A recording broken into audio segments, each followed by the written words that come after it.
Welcome to the Liquidity Event, a show about all things personal finance with a laser focus on taxes, financial independence, and equity compensation. Hosted by AJ and Shane of Brooklyn FI, each episode will focus on a personal finance topic, some driven by news headlines and sometimes driven by listener questions. And sometimes you'll just get two money nerds rambling about what they think is interesting.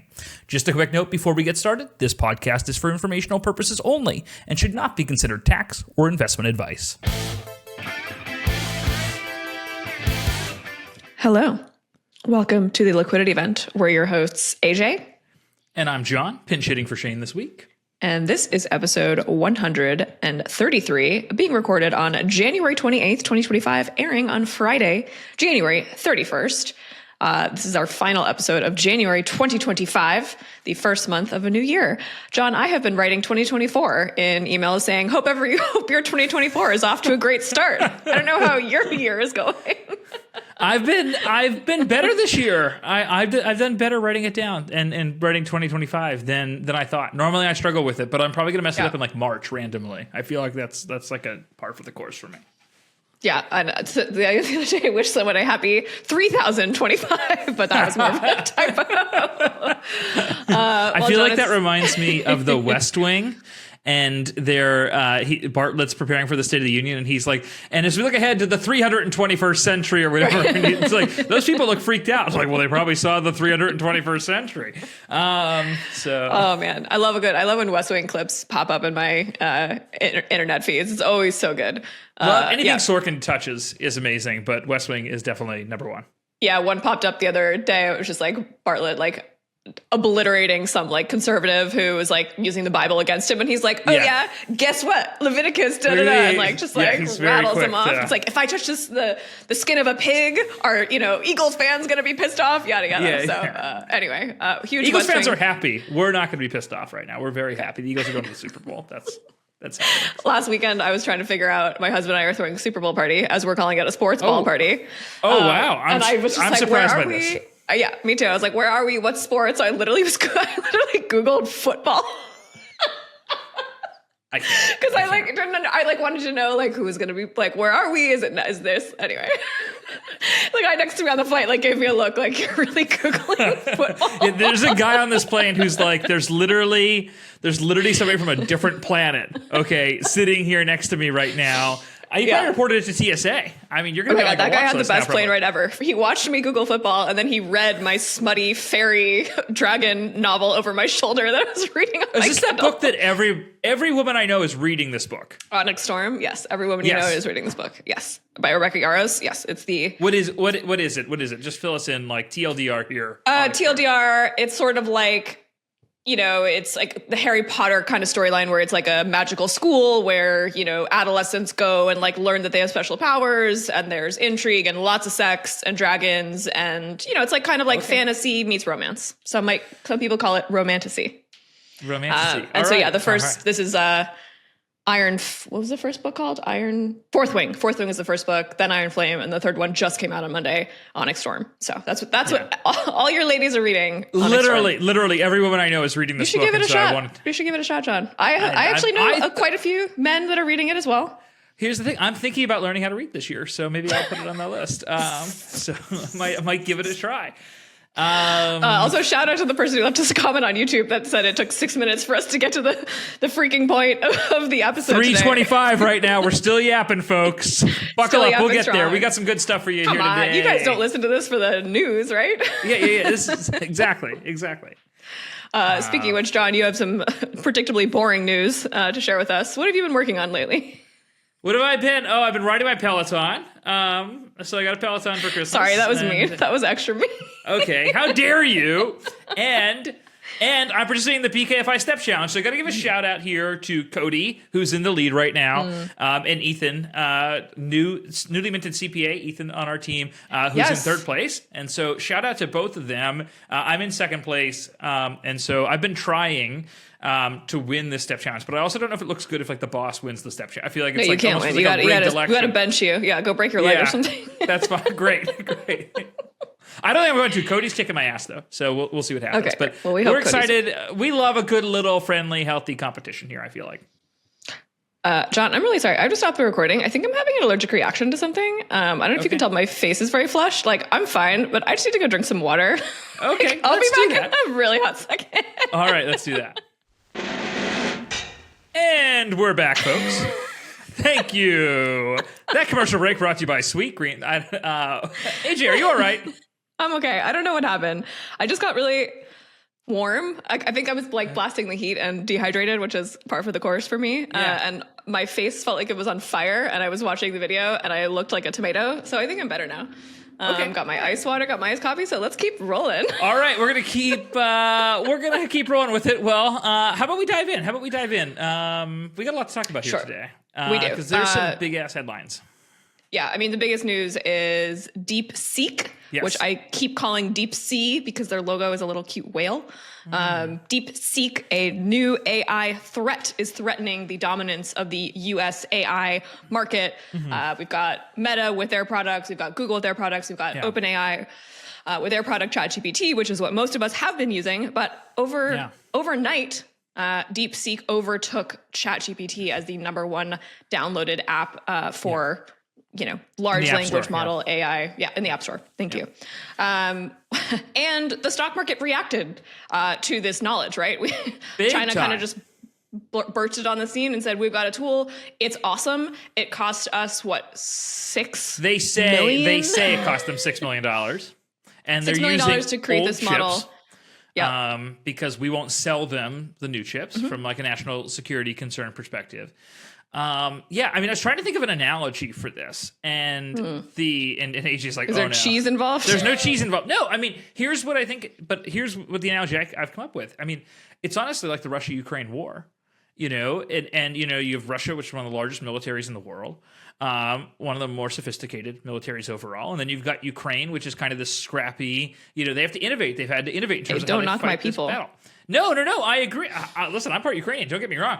But they've had to fight differently because of that. And if you think about the AI development, because China doesn't have access to these chips, they've had to change their logic and their methodology. And what they're telling us, though, I mean, there's some big takeaways here. If this is right, which I think is a big if around, because we don't get a lot of data out of China in terms of, what is reality, what is fact, and what is, manufactured.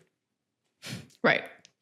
Yeah, I mean, so they said they built this tool which does many functions as well as or even better than ChatGPT from a user perspective. They built it for $6 million, and it cost OpenAI 80 or 100 million just to work on one upgrade of the language model. So a fraction of what it costs for US AI companies to innovate. This reminded me. And for the record, I wasn't bashing Ukraine. I'm literally dressed like Zelensky right now in my green sweater. So is that the one I got you? Is that your hunting sweater? Different. I would really look like Zelensky if I was in the one you got me for Christmas. But I do have that one in the other room. So.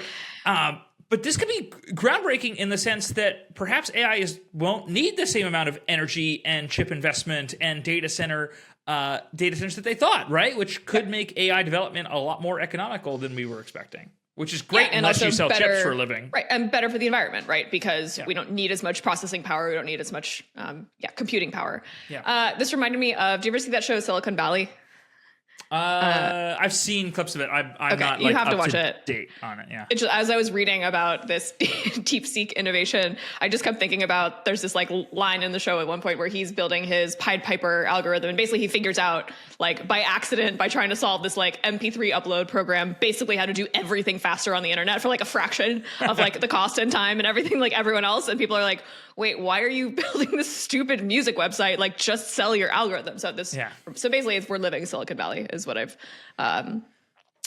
discerned. But I mean, in terms of us and our clients, like, the biggest impact was what happened in the stock market, right? We saw big waves, big sell-off. Largest NVIDIA had the largest market capitalization of any company as of Monday. And then as of this morning, when I checked, it has been unseated by Apple, right? Yeah. And so NVIDIA on Monday shed about almost $600 billion in market capitalization. That's half a trillion for those following along at home. Half a trillion for those of you following at home. And so to put that in perspective, there are 489 companies in the S&P 500 that have market caps that are below $500 billion. And so any of them, if any of them were to lose that much... Say that again.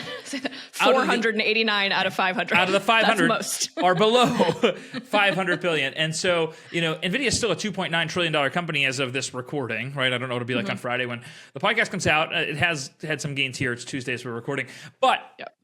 It is, obviously, if you sell chips or you're banking on data centers, and this is real, then that might change this. It might, maybe that's a good thing, though. Environmentally, it might be a good thing. It might speed up the production of AI. I think the thing that we're not ready for, that people are, the average person is going to struggle with, is like the whiplash of this, right? AOL and Yahoo were your homepage for several years, and then you migrated here, and then you changed this, and then everybody now has Gmail. I think the AI iterations and what you use and how it changes is going to be so much faster. Yeah. I was listening to Pivot this morning, the Scott Galloway and Kara Swisher podcast.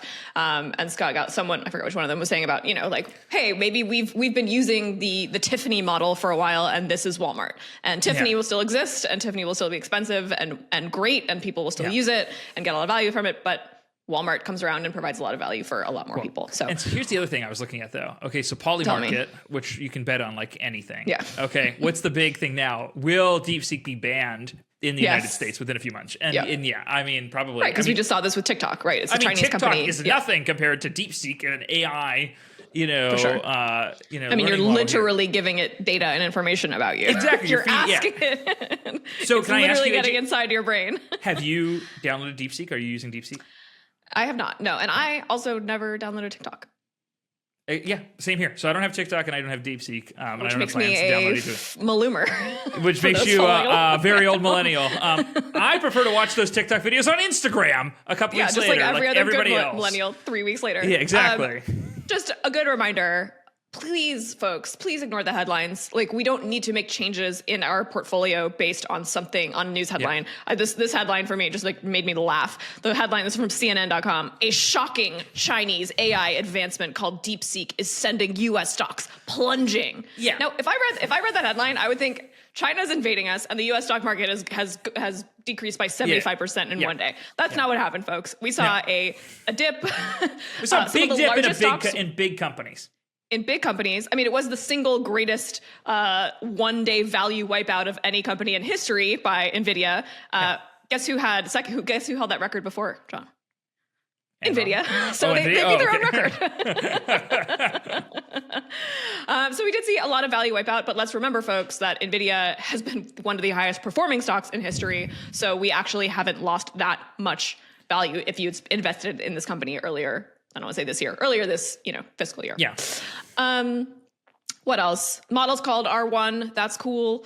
Look, they had 2 years of people reacting to ChatGPT to know what works. So a lot of they're being criticized that, it's a copycat and there should be some copyright infringement, yada, yada, yada. But AI is literally just copyright infringement anyway. Yeah, it definitely is has a little bit of reckless abandon for but it is, to me, this is like a win for open source software, right?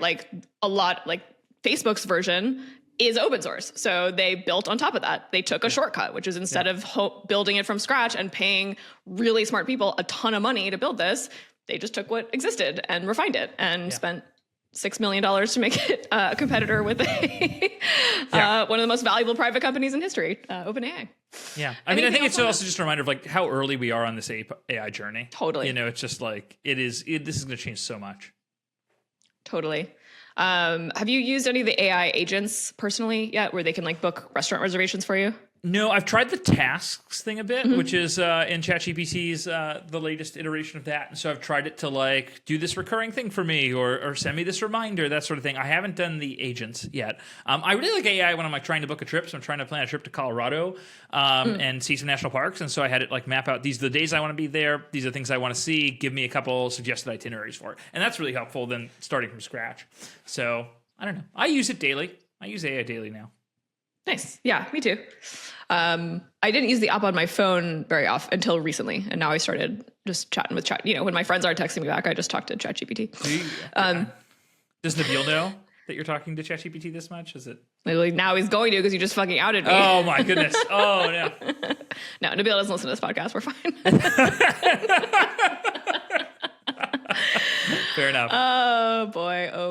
I don't have a good segue, but let's talk about parents gaming their kids' credit scores. This was a Yahoo Finance article, basically about the fact that if you make your child or whomever an authorized user on your credit card and you're a good user of credit, meaning you pay your bills on time or early every month, you can actually start to establish positive, good credit history for a child, which is wild. And if you're, an upper middle class family and you read blogs and have a financial advisor, this is something awesome that you should absolutely take advantage of. Now, how can this go wrong? How can this go wrong? If you fuck up and you have bad credit, then you're going to give your kid horrible credit and start their life off on the wrong foot, which I have seen, by the way. This is not just nonsense. There was a client a couple years ago who this happened to them. Their parents tried to do this out of the goodness of their heart and then got into some credit card debt, and this person was carrying around the bad nonsense of their parents' financial mistakes. Yeah, that sucks. So tread lightly, but this is a great idea. Can we just take a step back though? Like, the whole credit score methodology is so incredibly flawed, and I guess it's the least worst thing we've come up with for how to assess creditworthiness and evaluate people. So you grew up in a family where your parents could pay off their credit cards on time, and therefore you are another thing that is going to shoot you ahead of other people that maybe didn't have those same privileges, even if you both have the same income, and you might actually be less creditworthy in terms of your ability to pay your own bills than your colleague whose parents just didn't add them on their credit card. And so that's a flaw here for sure. Two white people here talking about white privilege. Like, this is pure white privilege, right? I have some numbers for you. These are from 2021, so sort of recent. Black Americans had a median credit score of 639, which, by the way, folks, is a bad score. You're not going to get access to the best mortgage rates, compared with 730 for white Americans, which is a totally fine credit score, which will get you, one of the best rates the bank has to offer. So, there we go. Like, your parents did well. You were in a position to start, life a couple meters ahead of everyone else. Like, that will continue. So I think at some point we're going to have to figure out how, how do we really evaluate creditworthiness, and do it in a way that is objective. And I think it seems like we're far away from it. And I don't know if AI is going to solve that either. Yeah. it's credit is such an interesting thing. All the inequalities aside, it is kind of a weird equalizer for people coming to this country for the first time. We have a lot of French clients or Australian clients who are like, I've got a bunch of money. I want to buy a house here. I want to contribute to the American tax system by paying my property taxes and my income taxes, but I literally can't get a mortgage. You can't get a mortgage. You can't even get a credit card sometimes. I moved here 6 months ago. So, they can marry someone who's got a credit score. And you become an authorized user. Yeah. And then that's how they build it. Folks, this does work, by the way. Back in the day when Shane and I were building Brooklyn FI, we would literally personally test every single thing that we recommended to our clients. So Shane is an authorized user on my Bank of America college credit card. So is my friend Michelle Udom. Shout out to Michelle. Hope you're doing well. She just had a baby. Congrats. She's an authorized user on my Bank of America card. We did it when she was trying to apply for a mortgage in Portland, Oregon, and it worked. It took 60 days, and her credit score jumped 15 points, and she got a better rate. Anyway, do you have a better solution for this? What is a better credit scores? Yeah, how else do we determine if someone's going to pay us back? Well, I think we probably need to fix the credit score methodology. I think that's my pushback, and that you've never paid a credit card bill, but because when you were 14 years old, your parents added you as an authorized user, you get ahead. That doesn't make any sense to me. No. That's a flawed part of the process. Yeah, at least it's better than collateral. To me, that's the other option is just okay, fine. Securing debt. Let's secure this debt. Yeah, so I don't like that. So at least this does provide for you to pull yourself up by your bootstraps, I guess, by, if you're going to college, you could take out a student loan. And if you get a good job and you pay it back, you can establish your own good credit history. Fine. It's just a lot harder if you don't have that step up. Yeah, no, totally fair. And if you do have a leg ahead and maybe you're getting a new job and you're moving to Denver, I thought everybody was moving to Denver a couple of years ago. Lots of people moved to Denver. You might get a good deal on your rent because rents in Denver are dropping. At first I'm like, why are rents in Denver dropping? What was the headline? Rents are plunging. Plunging. Like 3.5%, folks. It wasn't plunging. Yeah. It wasn't plunging. Okay. Kind of like, stocks plunging, rents plunging. They like plunging. All these journalists like plunging, I guess. Plunging. You know who likes plunging? Plumbers. Anyway. No, ChatGPT. That's all of these headlines are written by ChatGPT now. That's the all of these. Is that like Delve? Yeah, when you start to when you read as much freaking news as I do, like you just can start to tell who's using AI to help write headlines. Like the same words keep coming up. Like, let's jump into this. Let's plunge. Something's plunging. Anyway, that's a talk for another time. Anyway, so yeah, it's about a 3.6% decline because they had 20,000 new apartments come on the market in Denver last year, and they only had like 15,000. Put them on a question? Can they put them on semis and bring them to New York where we need housing? Yeah, send them somewhere else. No, but here's the thing for me that is really surprising because in our roles, occasionally either other investor folks or clients will come to you and say like, hey, I have this pitch book. I, had this real estate developer reach out to me, this person, they want me to invest. And it's this apartment complex. It's in Denver. Everybody's moving to Denver. Here's this line of how the rents have just gone straight up. Yeah. You know what I mean? And I'll be like, well, you got to consider there's a few different factors here. And like, I know those are real, but they're not going to apply here and they're not going to apply in Denver and that other thing. And then it's like, you read this headline. It's like, well, supply and demand, baby, works like this. And if you have too much supply and not enough demand, your rents are going to start coming down. Guns and butter. Remember macroeconomics 101? Exactly. Demand down, right? Supply up. Here's the thing that I've been thinking about a lot, John, with the current political climate and Monday's stock market news is just like the sooner as an adult you start to understand that everything is cyclical, the happier you are going to be as a human being. Like I truly fundamentally believe like markets are cyclical. You and I study economics. We know this. Yeah. We can argue whether it's every 5 to 10 years. A lot of people say it's about 7 years. Like this is a cycle. Like if something feels really expensive, it's probably because it is. If something feels really cheap, like that's because something else is going on in the cycle that's making it cheap. This is just classic supply and demand. I mean, it's a very similar thing in the political realm, right? Oh my goodness, everything's pulling this way. We're never going to have this other thing again. Oh, everything's pulling the other way. We're never going to have that again. It's fascinating. So this isn't therapy, but just a reminder. Yeah. It is hard to remember this sometimes, though. Everything's cyclical. So it's a correction. So we're in this. If you're in Denver right now and you bought a house 2 years ago, you quote unquote overpaid for it. If you're trying to sell it now, you're probably going to take a loss, and that's okay. You're going to go to a different city and you're going to get a deal there, and the cycle continues. Or you're just going to stay in your house in Denver, and who cares if you're not trying to sell it? It doesn't really matter if it's at a loss. There you go. But what is it's cold there, right? And high altitude, really dry skin. I got really dry skin. High altitude, a little bit tricky for running, and I'm having a bad skin day. Yeah. Anyway, if you're trying to get to Denver, you're going to need a car. Need to lease a car, yeah. And so we have a Reddit question, which is somebody has a net worth of $6 million, and they are debating whether they lease or buy a car. AJ, you have purchased a car more recently than me, and so why don't you take this one first? You want to go? Me to go on my Mazda, fuck Brooklyn Mazda rant again? Look, first of all, this is a really personal decision. I think this is one of those decisions in finance that you and I get asked questions like this all the time because we're financial planners. Yeah. We have a lot of anecdotes. We've seen a lot of shit. Which does it matter?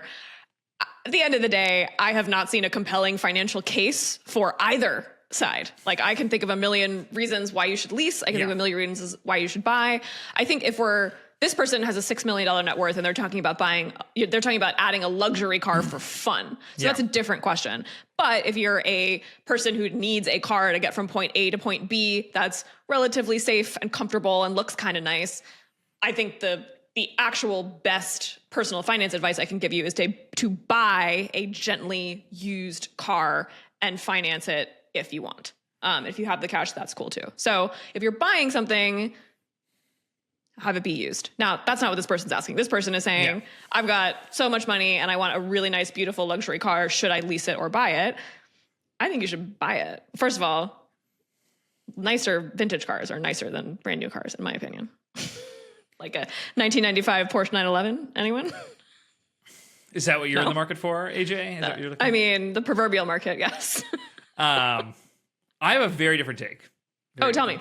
So I am with you on the buy versus lease setup. because a lease to me just feels like you're renting your car from someone, and which is a personal choice. Which if you want a brand new car, my dad leased cars growing up, and everyone was like, "Why are you leasing?" And he's like, I just like new cars, and I just want to try it, and I don't want to think about it at the end. And you're going to get a new car every 3 years or so, and you're always going to have a car payment, a real, legit car payment. I think the other thing is that like some folks kind of being like, we have one young kid, we're going to have another one here soon, and should we lease? I'm like, you know what kids do in cars? They puke, they poop, they do all this stuff. Okay, their crayons melt in the cup holder.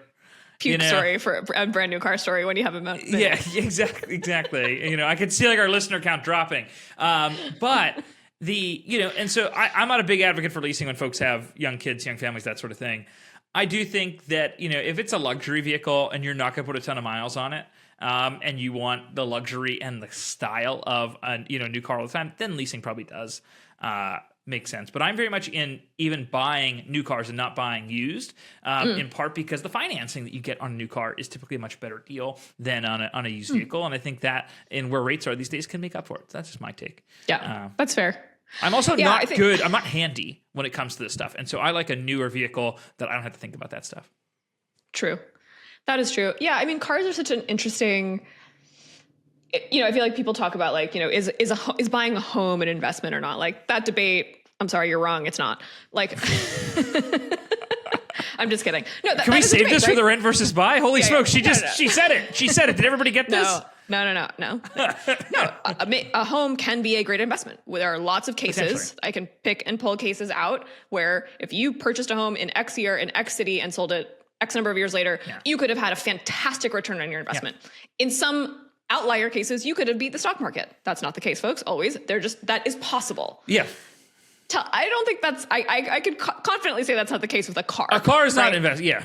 Like even if you have a beautiful 1950, if you have 57 Chevy, maybe you did well, but think about storing it and keeping it and the maintenance costs. Like we're talking about, items of luxury that make you feel good, which I'm all for. I'm not anti having nice cars. But don't look at buying a car, leasing a car as an investment, right? It's not an investment. And there's a fundamental question I think you need to answer is like, can I afford this, whether I lease it or buy it? And if the answer is yes, then it's really just a lifestyle decision as to whether you want to, and it's around how you allocate resources, which is decisions we need to make all the time. Yeah, I mean, if your net worth, hopefully it's liquid, is $6 million, buying a $60,000 car is not going to make a big difference in your, ability to save and whatnot. So, yeah. That's all we got, folks. That's all we got. I'll read us out. Thanks, John. Thanks for having me. Thanks so much for listening. Email us your financial problems at liquidityevent@brooklynify.com. Leave us a voicemail at memo.fm/liquidityevent, and we'll play it on the air. And finally, Stans can leave us a review if you want to be weird about it. I'm John Owens for Shane Mason this week. She's AJ. See you next week, folks. Bye.